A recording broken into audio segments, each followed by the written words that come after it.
cross is such a heavy load.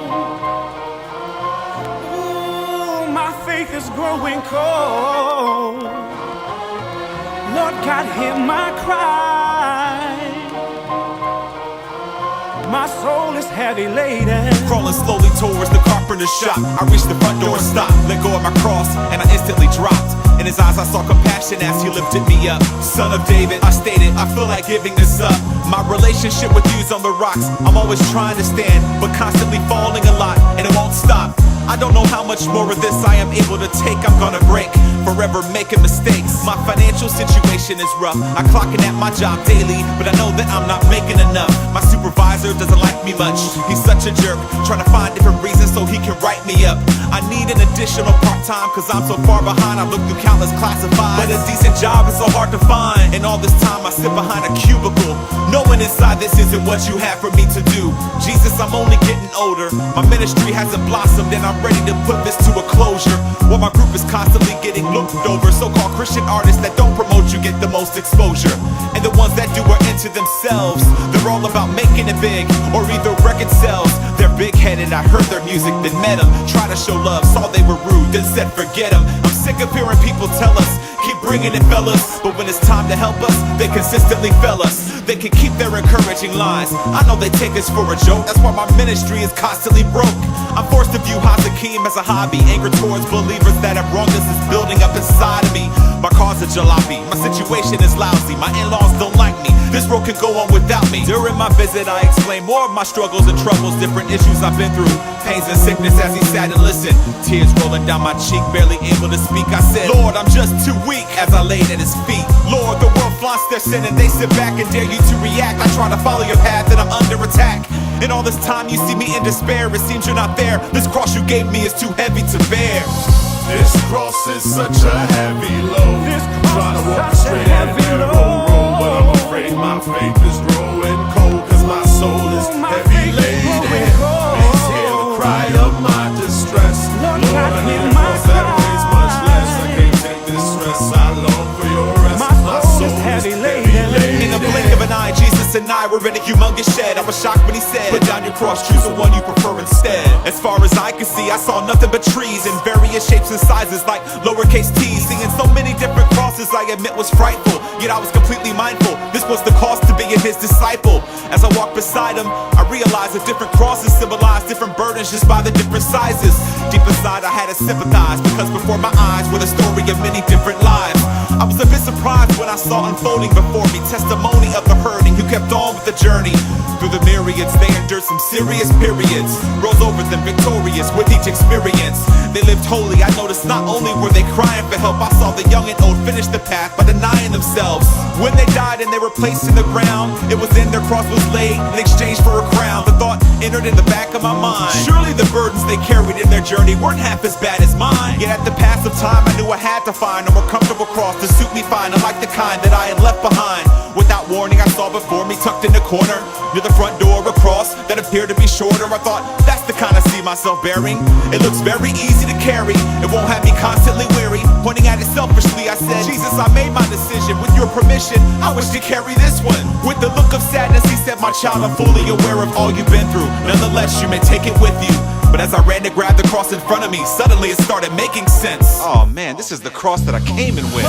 This cross is such a heavy load. I'm trying to walk the straight and narrow road, but I'm afraid my faith is growing cold, cause my soul is heavy laden. Please hear the cry of my distress. Lord, I need a cross that weighs much less. I can't take this stress, I long for your rest. My soul is heavy laden. Yes, my soul is heavy laden. Sometimes I feel like the pressures of this life are coming down on me. But I know your word says you'll never give me more than I can bear. So I'ma trust you, Lord. I'ma trust you, Lord. I'ma trust you, Lord, yeah. Oh, yeah, yeah, yeah, yeah. Lord God, I will trust you. But my soul is heavy laden.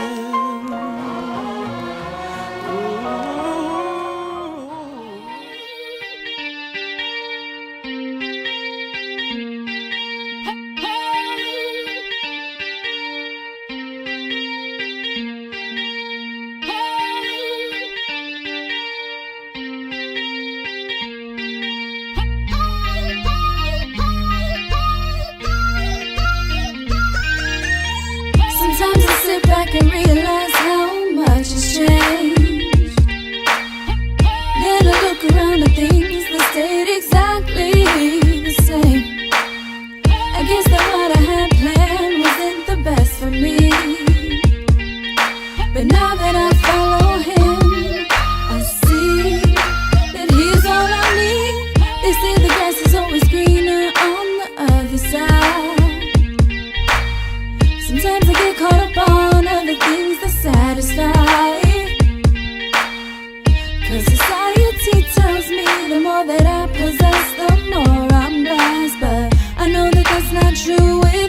is a worry about the outer, but what's within. There is a time to laugh, a time to cry. There is a time to live, a time to die. Hey, seasons change in life, but it will all mean nothing without Christ, without Christ. Even if I try to put my focus on something else, it wouldn't satisfy me.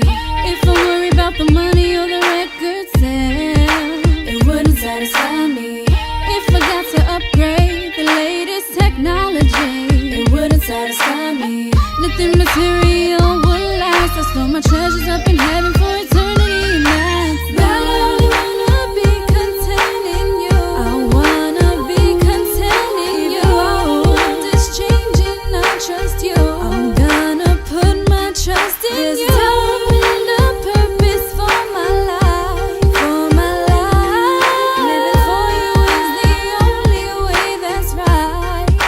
Yeah, there is a time to laugh, a time to cry. There is a time to live, a time to die. Hey, seasons change in life, but it will all mean nothing without Christ, without Christ. Even if I try to put my focus on something else, it wouldn't satisfy me. If I worry about the money or the record sale, it wouldn't satisfy me. If I got to upgrade the latest technology, it wouldn't satisfy me. Nothing material will last. I store my treasures up in heaven for eternity, and that's that.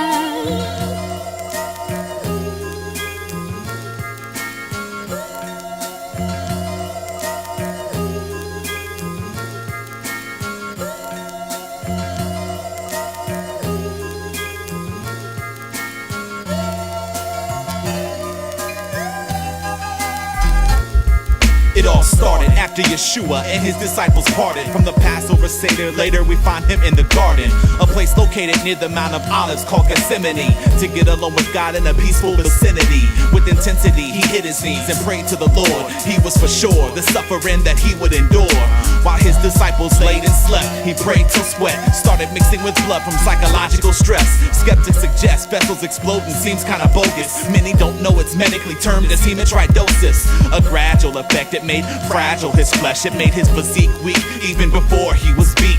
Arrested and questioned, we find him in the synagogue, sequestered to stand trial before the rabbinic law of the same Hedron, where they did stampede him and spit and strike him with their fist. His head beaten, the jolting of his brain caused a minor concussion, which resulted in temporary loss of brain function. Others slapped him while they asked him, prophesy, who hit you? Bruising his already weakened skin tissue. They sought the death penalty. The Pharisees were in no position to act on this decision. They needed Rome's permission. Now the race is on. The second trial is taking long. As he stood before Pilate silent, it's now the break of dawn. Yeah. Listen, he was a victim of crucifixion, the most horrendous Roman invention. The infliction of pain that the victim sustained